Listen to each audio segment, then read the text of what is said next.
Welcome to Twisted Tales.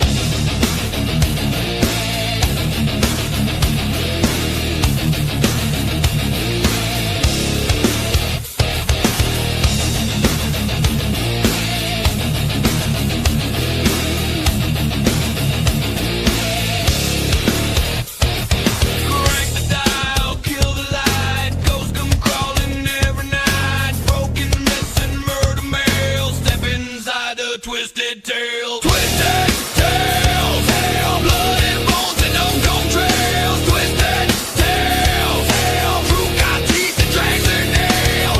Urban riding, back road sin, dead men talking through the wind. Cursed objects kill alone. Once you hear it, you want more. No fairy dust, no happy end. Hey everybody, this is Jeremy and welcome to another episode of Twisted Tales. Tonight, I bring to you a woman who's been involved in the paranormal and the metaphysical for well over 2 decades. She is known as Morgs the Medium, aka Morgan Caldwell. Please come on in.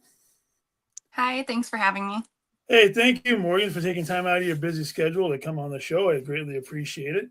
You know, No problem at all. So, might as well get started. For those of us who are watching tonight that might not know, you started off at an early age. Hey, Russ, how you doing, Hey, buddy? Russ. You started off at an early age finding out about your gifts, and could you go a little bit into your backstory? Like when did you first get into it, and when did you realize what you actually had going on? So the earliest memory I have, I was about 3 or 4. I was riding my tricycle, and there'd be I knew nobody else could see it. For years I told myself it was an imaginary friend. But it was a little spirit riding a bright red tricycle next to me. We didn't speak. We would just play with each other, mostly with tricycles. And the reason I knew that they were actually, I knew it was actually spirit was the first time I was old enough to go and get a reading done. They came through and they said they know that you remember playing with them and they appreciate that you remember playing with them in the backyard. Oh, wow. So that confirmed it. So I had that, and then my first main memory I have is when my family member passed. He came to me when I was sleeping, and he said he was okay, but he wanted to say goodbye and that he loved me. And I got woken up the next morning being told that he passed away the night before, and I was just very confused. I was like, but he came to me last night, and he said he was fine. That's truly amazing. I've never actually had that happen with a family member before, so. I've communicated with spirits. Obviously, you and I both share that particular ability, and to know that you actually were able to do it at such a young age and actually have such a vivid memory of it is truly amazing. Now, Yeah, it says that you did card readings and things of that nature for almost over 20 years before you decided to get more of a broad scope and actually head out into the world or the field, so to speak. Is that pretty much accurate? Yeah. So I started reading cards in high school. My dad bought me my first deck. He was like the main one where he wouldn't flat out say it, but he would be like, can you tell whoever slams the door at night to stop it? Because him and I would be the only one who would ever hear it, 2 a.m. every night, but no door in the house would actually be closed. But we would both hear it. And it took me honestly until last year for it to click in my head. I would say it's because I'm blonde, but it's not natural. But it finally clicked in my head last year. No, he knew I had abilities. He just didn't mention it. He wouldn't flat out say it. But when he passed, because he passed when I was a teenager, he was also my best friend. It was really just difficult. He was the only one who supported me, and I stupidly threw away my original deck, which I wish I didn't do, but what can you do? And I just kind of shut it out because I had some friends that I was friends with around that time, and I mentioned my abilities. And of course, when you tell people that you have abilities, especially when back then it wasn't so well received. Even now, it's not necessarily well received. It's just more people are open to it. But you get shot with a lot of comments like, yeah, no, you're full of crap. That's not a real thing. And when you already don't have a support system at such a young age and nobody who's there to help you understand it or give you any guidance, right. I'd imagine most people would shut it down because everybody, I believe to a certain point, is born with abilities, and it's kind of either just beaten out of you because of the naysayers when you say you have it, or you just don't want to deal with it. But no, so I shut it down for quite a bit. And then how many years ago was it? Every once in a while it would pop in, and I would Okay. get messages because, spirits can be persistent. And so Yes, every they once in can. a while, yeah, every once in a while I'd give messages when I would get them. But for the most part, I wouldn't fully tap in until my brother passed. And so my brother, he was a stepbrother. I never actually met him in real life, but the instant he passed, he was with me. And I had the most depressed, just horrible feeling I'd ever had. I didn't understand it. You Yeah. okay? No, yeah.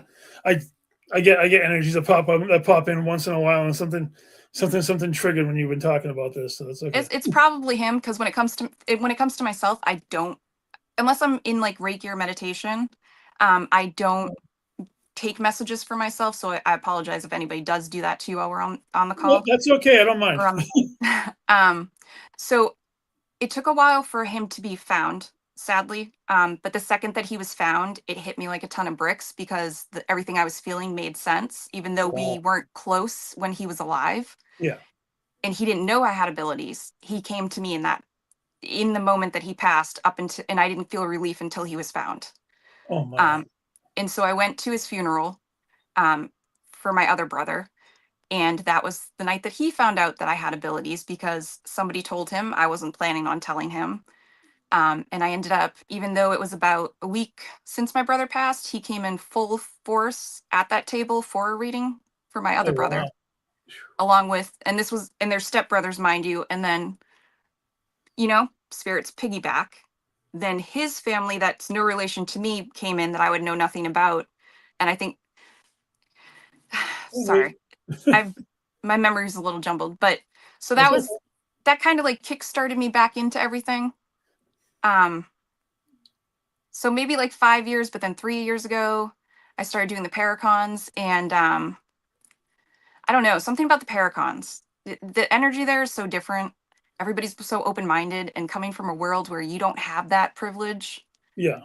it just made spirit come full force. And me, even at the point in time, I was only able to do it at the paracons because that's where I felt comfortable. It Right. just kind of like threw me head on into the world I know I was supposed to be into, and opened me up a bit more.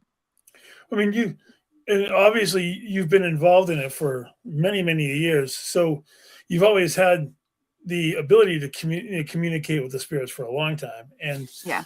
and then when you're moving out into like the convention world, so to speak, it is different, because you finally go from feeling isolated to this interesting cast of characters. I like to call it cast of characters, where you meet people who like share the same mindset as you do. Hey Nate, how you doing, man? It's to me, when I didn't come into my abilities until later on in life. So I didn't get mine until probably like 13, 14 years ago. So, Mhm. I mean, granted, I probably had like the imaginary friends where we think are imaginary friends, but obviously we know more now than we did before. And I do believe that, like you said before, when it comes to a person who says that, oh, you're full of shit, or you don't believe it, they're the ones who on the side go and they watch gallery readings online, and they're the ones who are getting readings in like at shops and things like that, but they're not telling anybody about that kind of stuff. Right.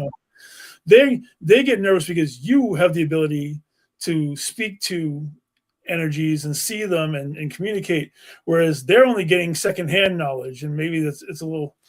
Hey, he says that you and he both met at a paranormal event for the first time, huh? That's pretty cool. We did the USS Salem. Yep.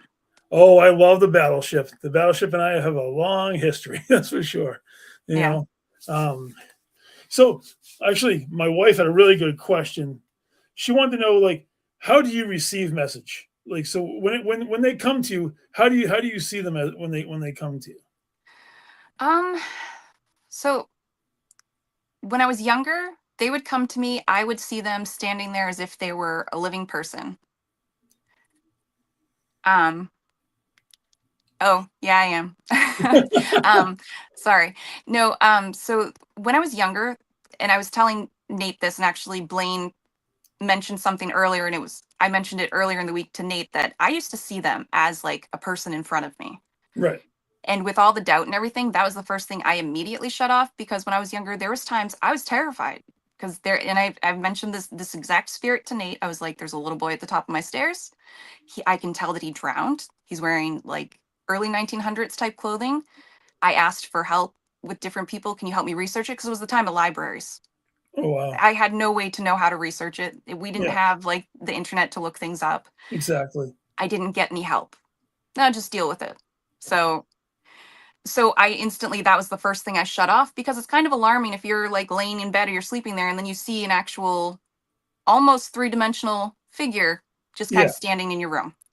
And actually, I completely blocked it out until my sister mentioned it, because we shared a room very briefly. She's much older than I am, and she told me that I used to tell her that I was terrified of a woman. And mind you, she moved into my room when I was in the 5th grade, so I wasn't like a really young kid.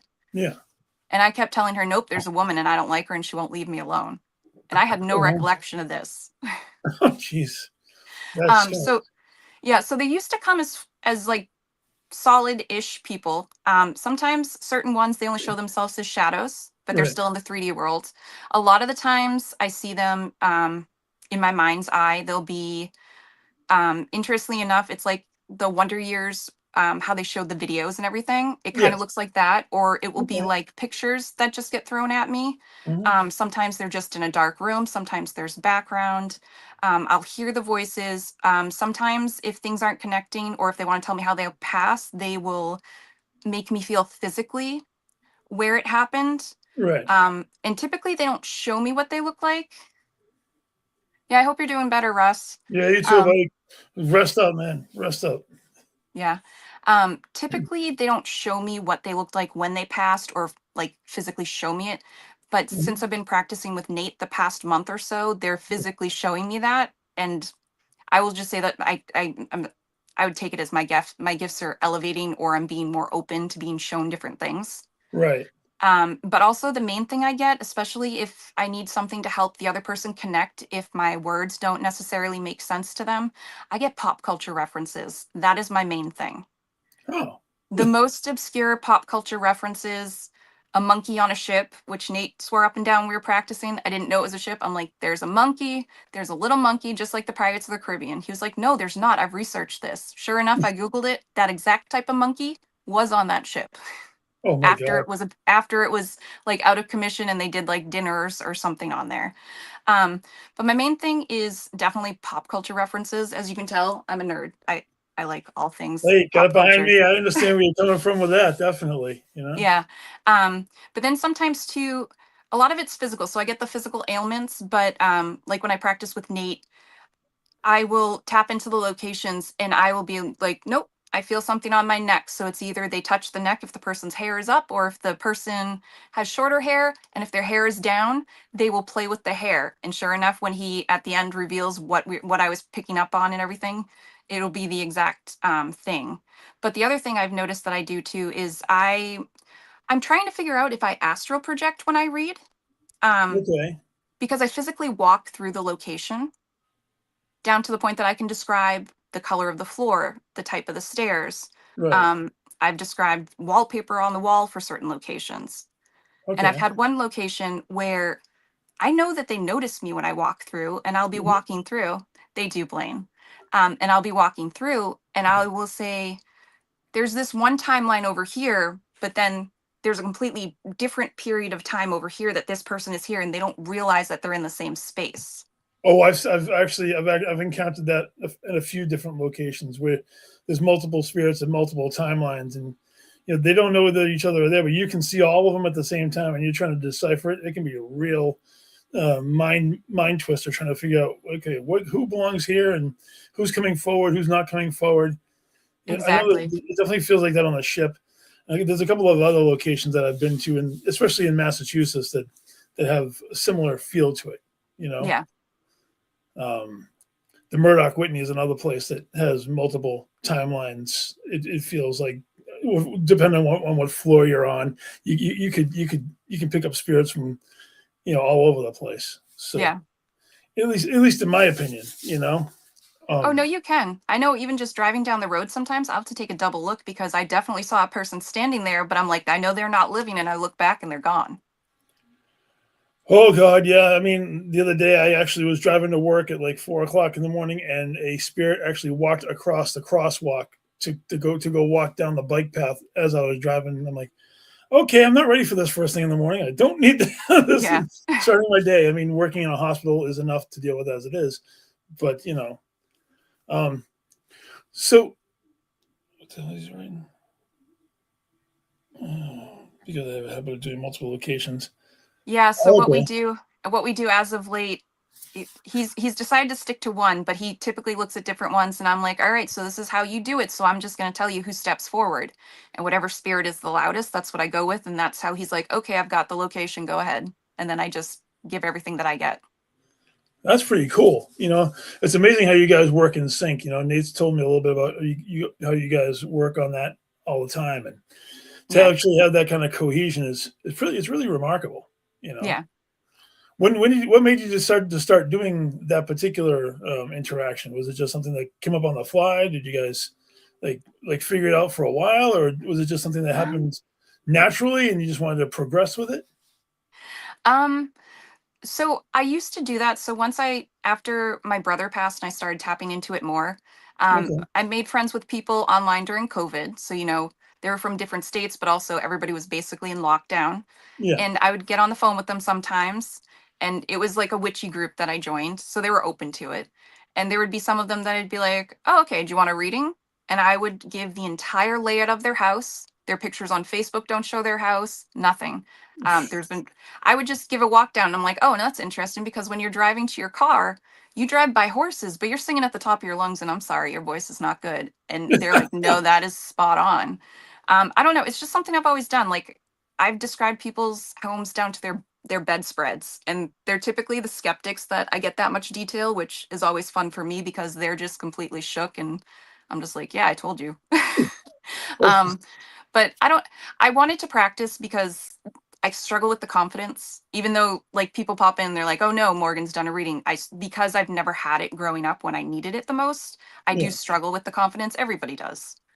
Um, so I wanted to keep up with the practice because I know Nate and I are supposed to work together.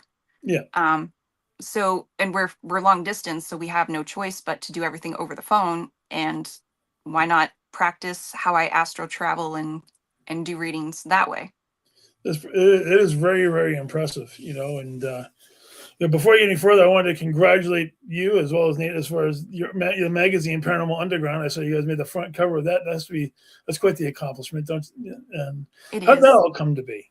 Just Um, well, I know Nate was asked to do an article, and yeah, he was asked at first if it was okay to involve me.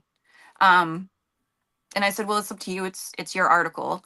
And he was, more than happy with it because we are starting to work together. And then it just somehow Lee's the one who wrote it, and we weren't expecting the cover. I honestly can't explain it. Yeah, the confidence is hard. um, no, I don't know. It was kind of like a whirlwind. Like we weren't expecting it.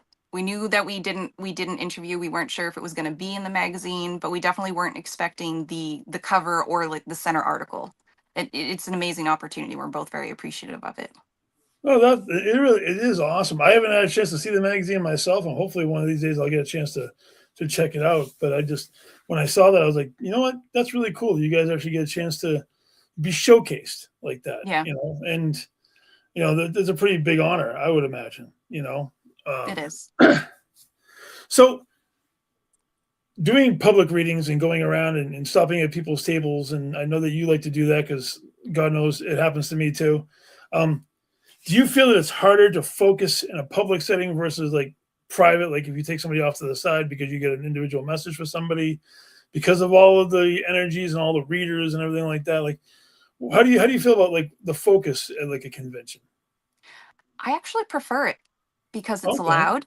I'm not like, yes, with this one person, I may be like their center focus as it's going on, but Yeah. all the background noise around me makes it so nobody else is staring at me, if that makes Oh, sense.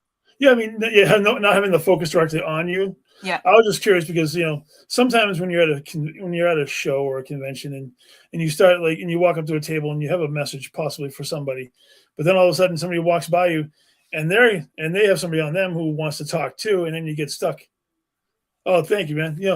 And you hear voices from over here and over there, and it's not necessarily the people walking around. It's those people who are attached to those people walking around, or it's the people, or it's the energies on the objects that are on the tables, or like I think we both delve in a little bit of psychometry with objects and things of that nature. And like, I was just curious, like for you, like focusing for me is hard because there's so many voices and so many things going around.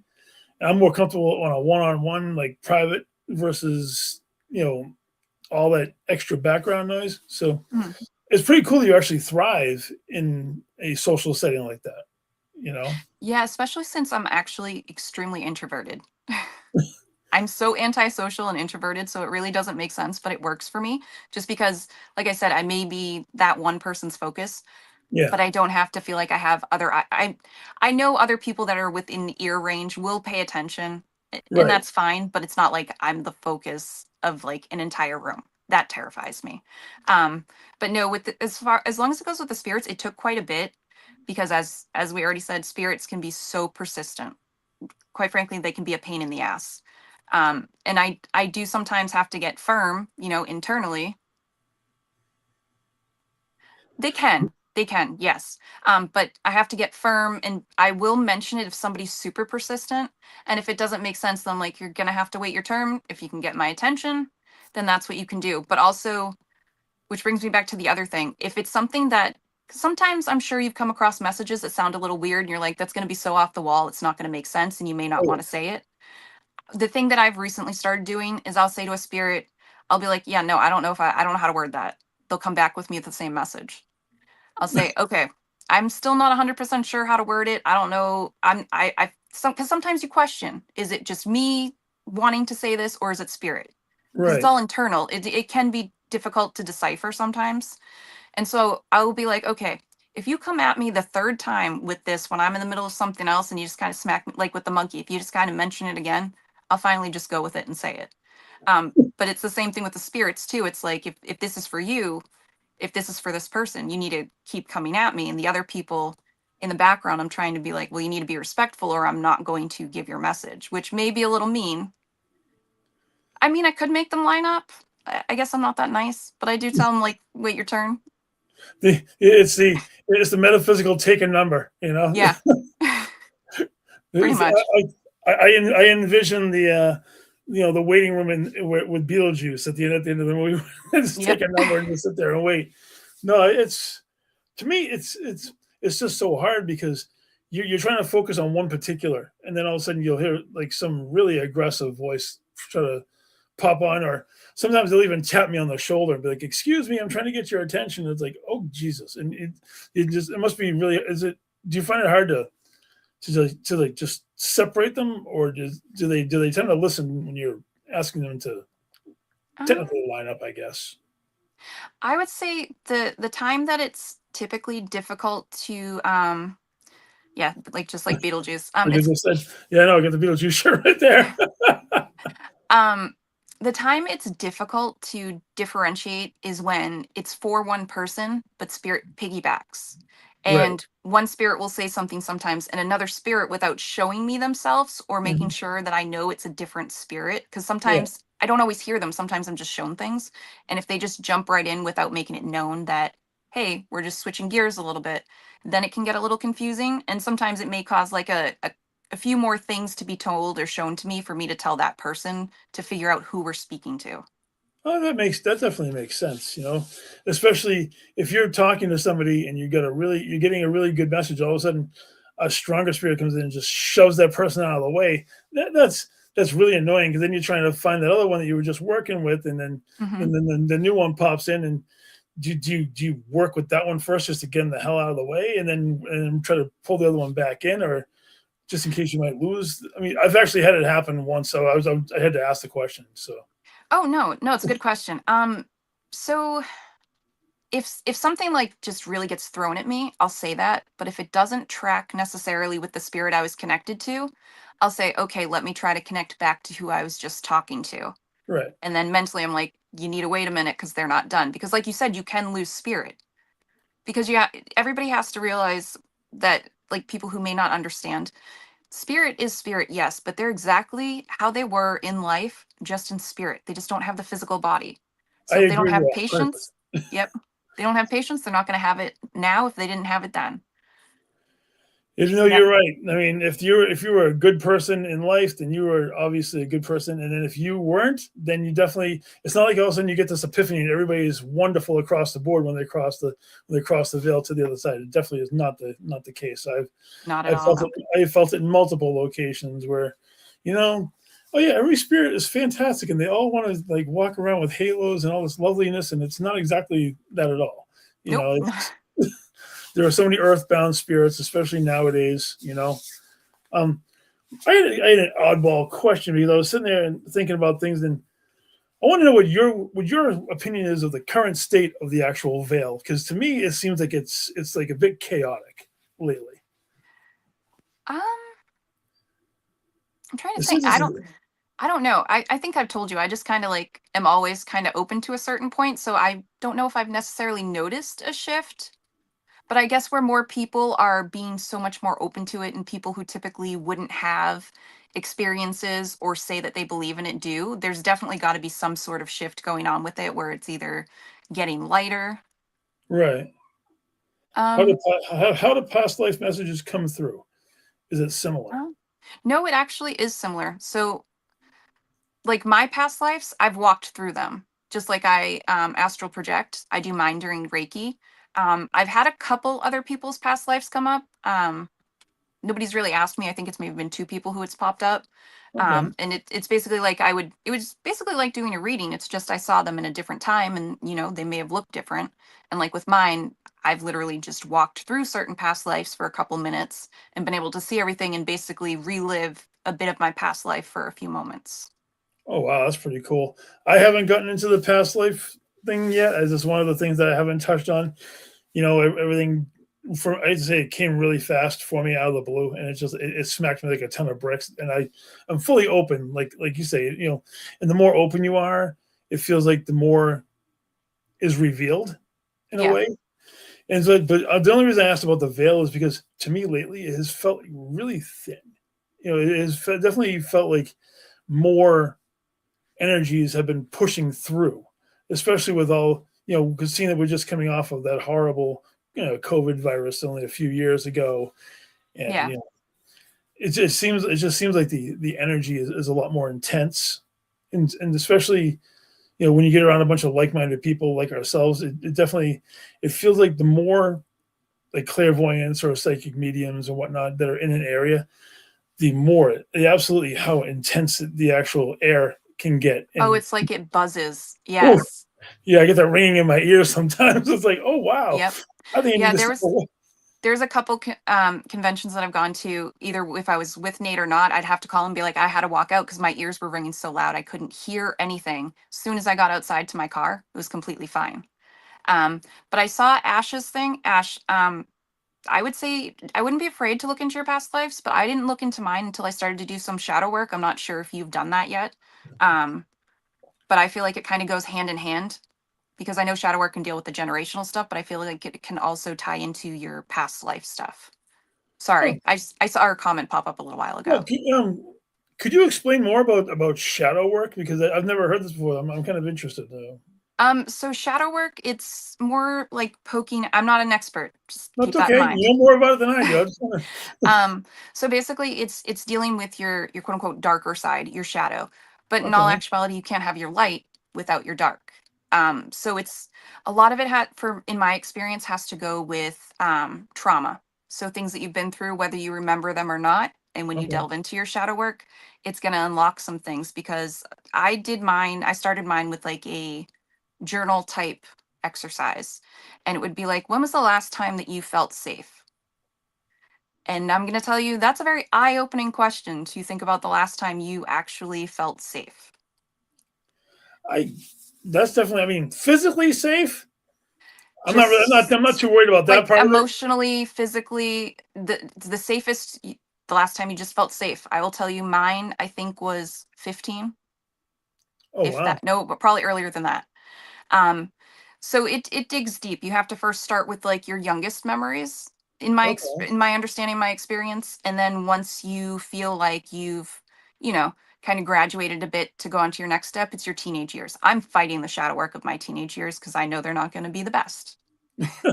I don't Um, I don't think mine are either, that's for sure. yeah.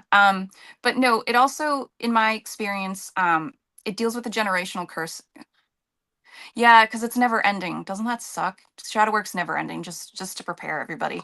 But it also helps with the generational curses. So if you look at trends in your family, Yeah. like you notice that people in your family every generation got cheated on, or people in your family every generation had horrible relationships with their children because all they did was scream.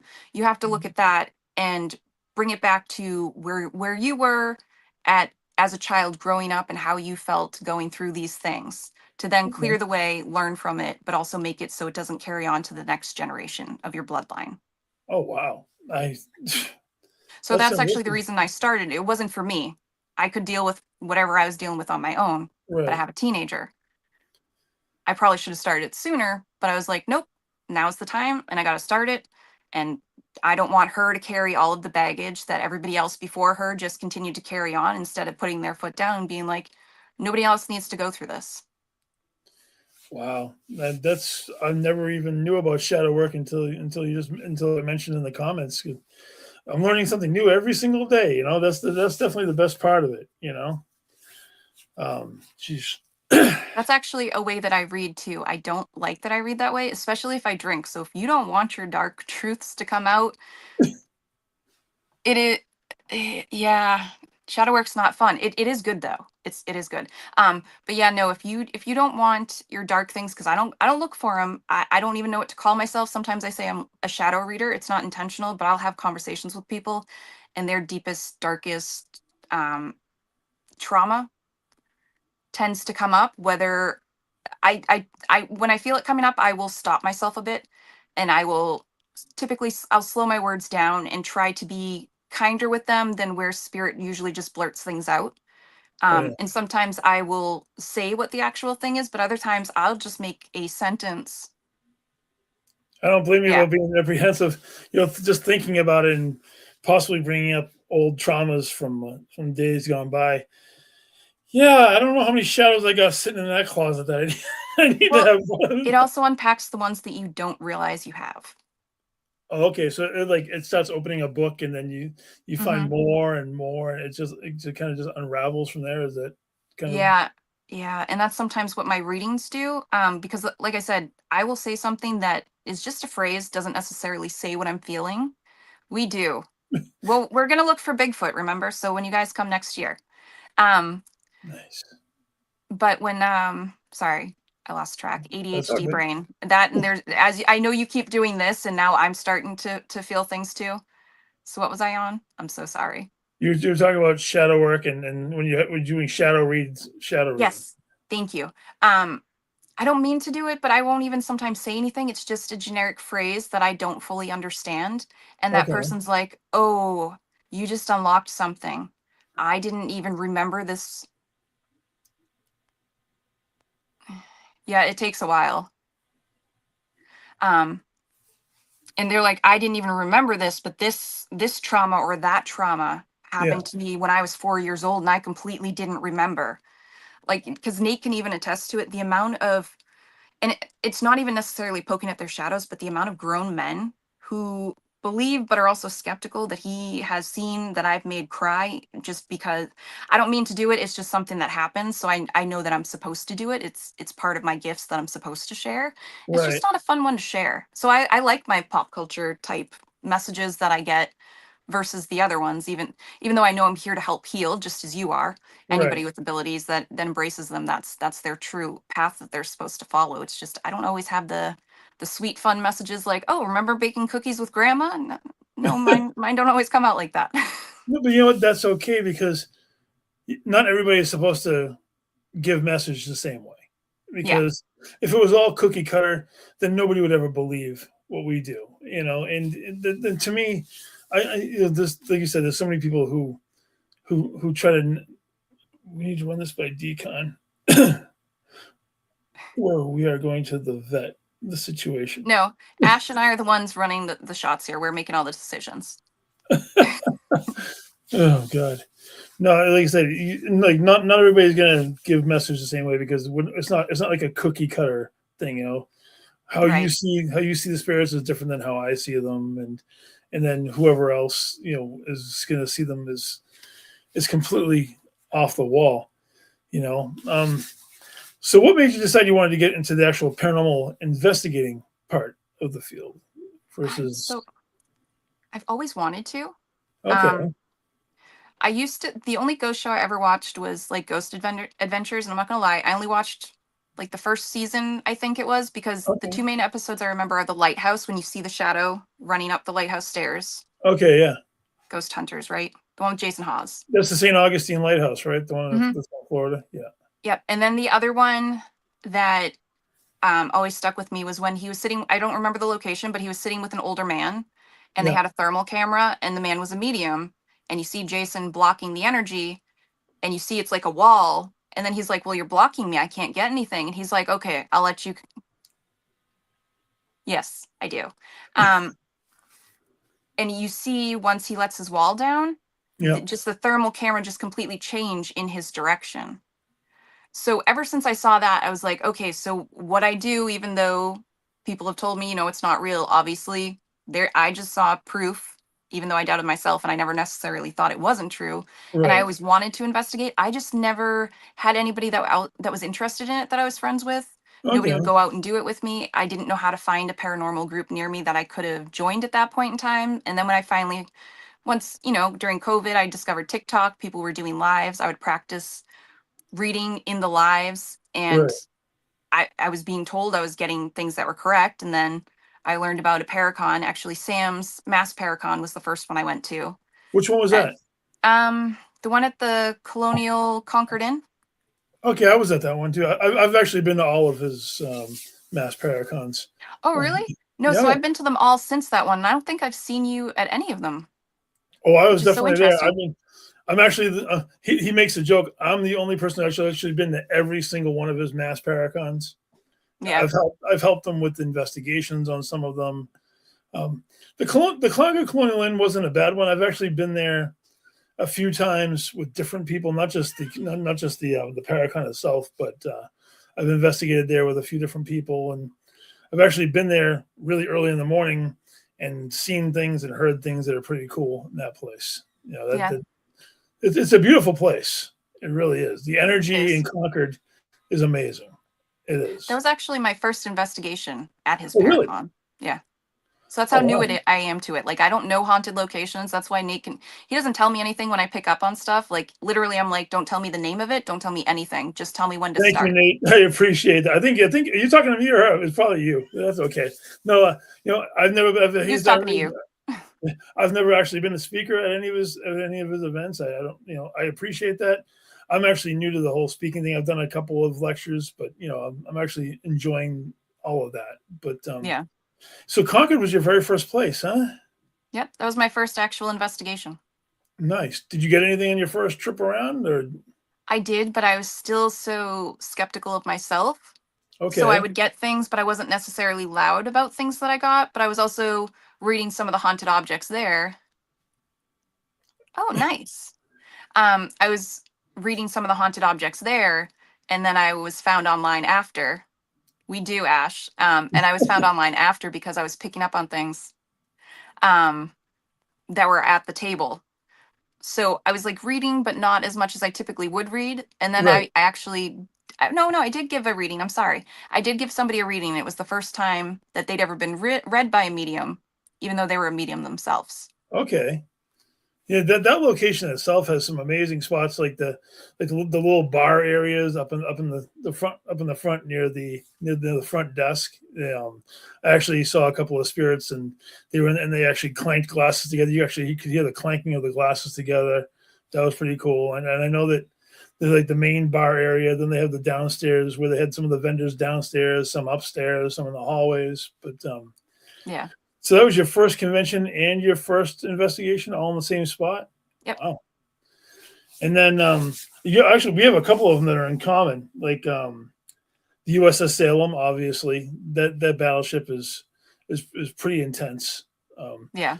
You know, so what was your next one after Concord Colonial in? Like, just curiosity, Um, because that is a good question. Oh, that was the Shanley Hotel in New York.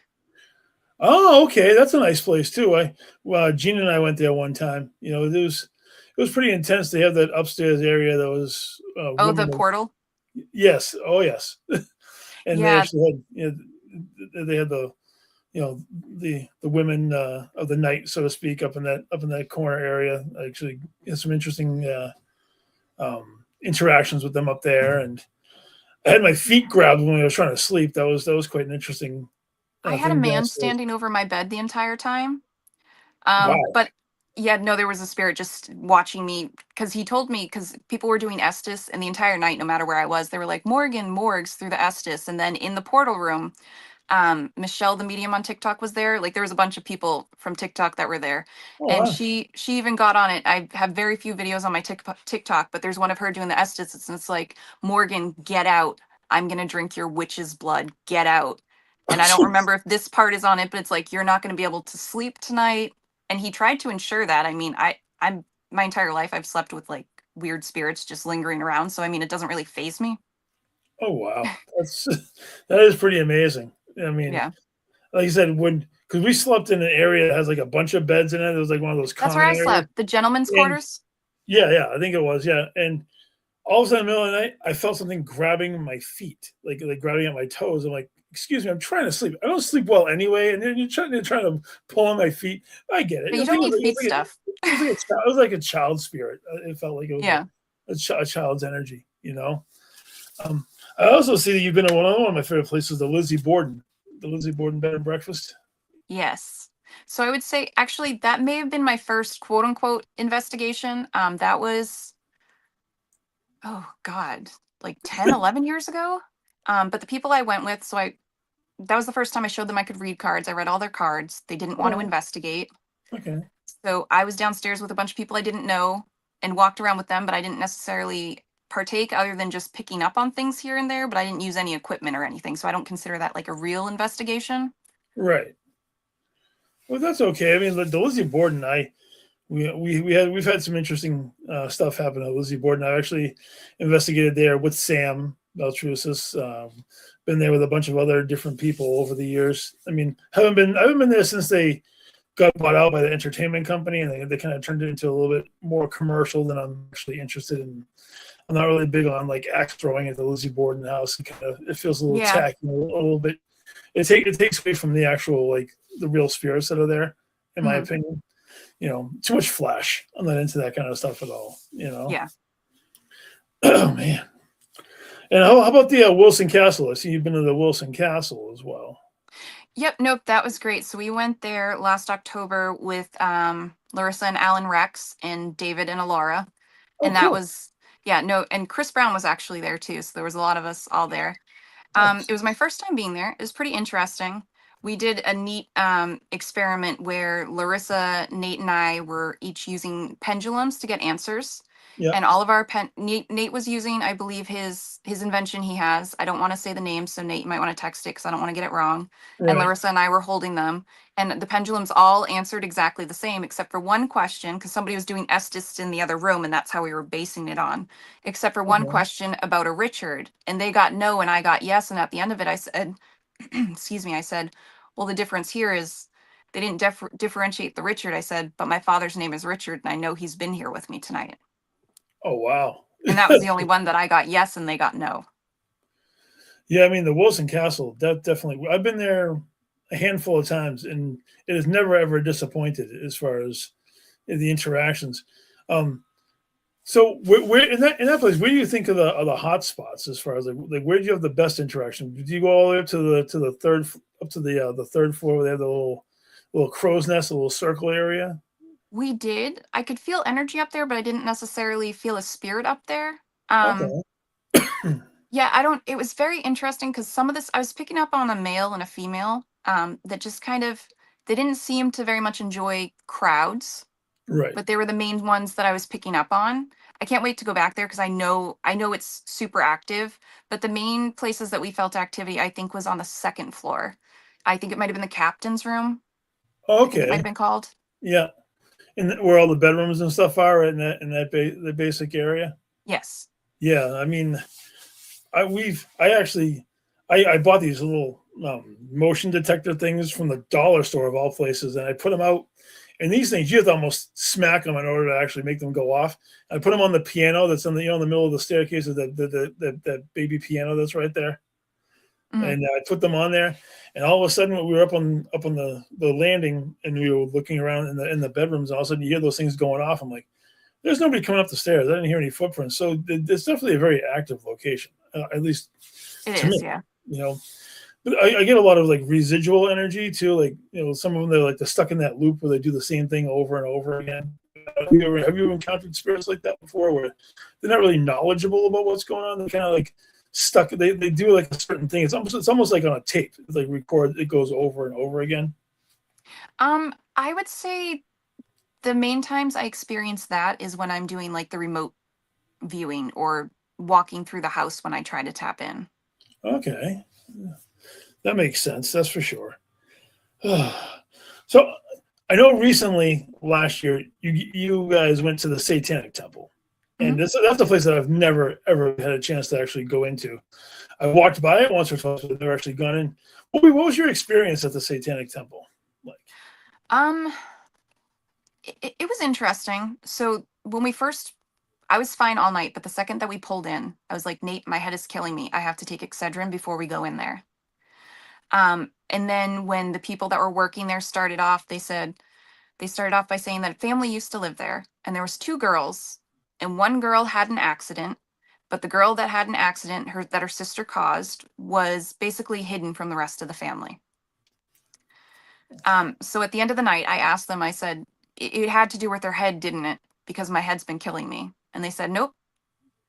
The dollar store stuff is perfectly fine. Yes. They said, no, she was pushed down the stairs by her sister. So she did get head trauma. That's what happened. But the main thing is that when we went there was energy everywhere. But Nate and I were kind of walking through, and we went upstairs, and I walked in one room, and I'm like, nope, it's something on the other side. And we went into the other room that's like the gold room with the thrones. Yeah. And exactly where I was feeling it was a mirror, which is very much a portal, in my opinion. And I was like, Nate, you have to set your device up. I call everything a device. I don't use them. I don't know what they're called. I got a cat ball and a Freddy Krueger thing. That's all I use. I That's was cool. like, Nate, you need to set it up facing the mirror Yeah. because that's where you're gonna get your activity. So we set it up, and I think it was a music box maybe or something. Nate can correct Okay. me. Started going off, and we weren't in the room. So then he started recording, and we were the only ones upstairs, and it's like a gold reflective wall, and you see a shadow kind of reaching out towards the device, but not quite close enough to hit it off, almost as if the way I took it was testing to see how close it could get to it without alerting people it was right there. And So we it's were in the highly hall. intelligent. Sorry. It was highly intelligent that if it could actually, it was testing the proximity of how close it can get to it. That's pretty cool. Yep. And so Nate was recording it, and we were like moving around in the background to make sure it wasn't our shadows somehow reflecting. Thank you. Music box, yeah. And then after it went away, he went in there and he was like, no, there's curtains, but there's no draft. They don't move.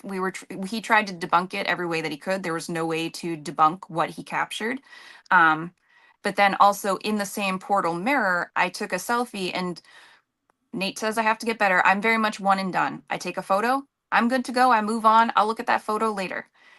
I took a picture of myself because I believe it's called transfiguration, where you allow spirit close enough so they can kind of manipulate how you look in a mirror.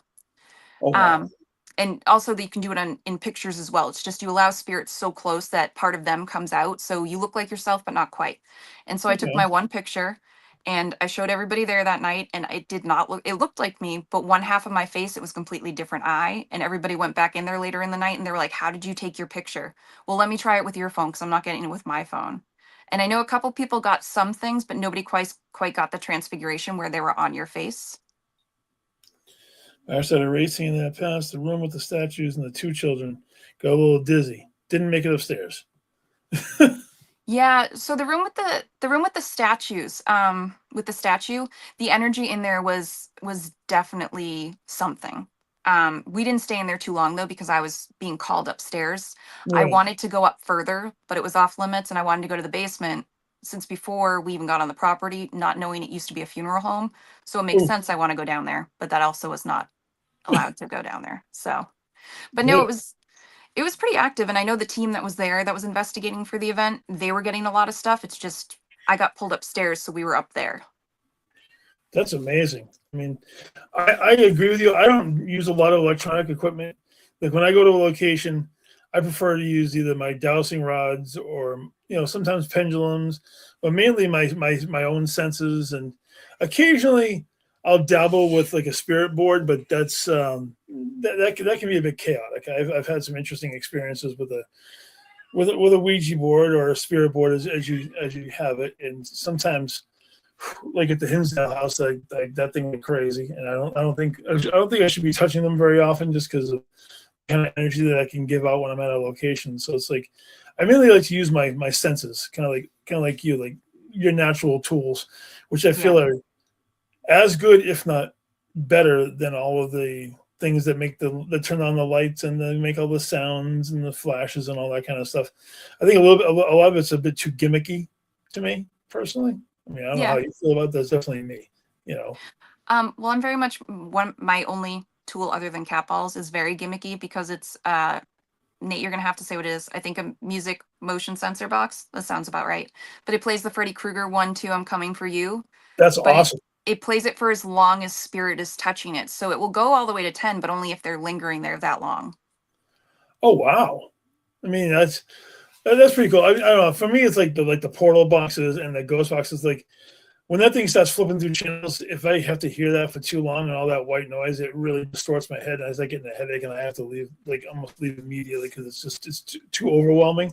But that music box sounds like it's a pretty cool device. I think I may have one that actually plays the Scooby Doo theme song that we picked up from somebody along the way at either like Gettysburg or something along those lines. But that's pretty amazing. Man, just thinking about that, give me a headache now. My God. And I know that we talked about the Murdoch Whitney a little bit earlier, and Mhm. actually, my my wife had a very amazing experience at the Murdoch Whitney, and the Murdoch Whitney was actually the very first place that I actually channeled a spirit. So I learned that I could actually channel without actually knowing I could do it, and that was at the Murdoch Whitney of all places.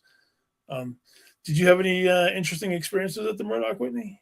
Um, I mean, I saw stuff and I asked where it was and they showed it to me. But I feel like sometimes when you're in group settings like that, because it was two different groups investigating, there are people that very much call spirit to them rather than Oh, letting spirit do what they want, in my opinion. okay.